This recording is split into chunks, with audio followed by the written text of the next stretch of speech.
Merci, Monsieur le Président. Très brièvement, parce que, en fait, beaucoup de questions ont été déjà répondues, mais pour confirmer ce que j'ai retenu de cette excellente présentation.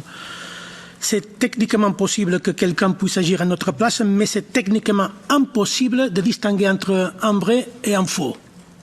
Ça, il faut être clair sur ça, parce que ça a des conséquences sur l'état de droit. Sur des procès qui sont en train d'être examinés par une cour de justice, par exemple. Il faut être précis et connaître bien si c'est logiciel ou s'il y a une technologie, une technique qui permet de distinguer entre un vrai et un faux.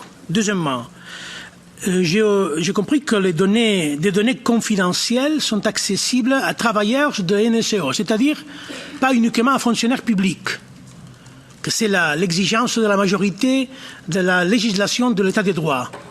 Il y a des personnes qui ne sont pas autorisées, qui, grâce à un contrat public, accèdent à des données confidentielles. C'est important de souligner que c'est exactement comme ça que vous avez dit. Troisièmement, on ne peut pas connaître d'où on vient l'attaque.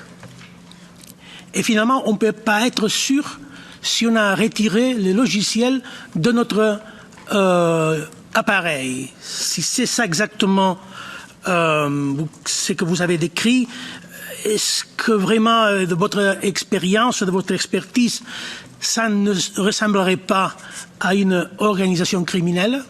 Merci.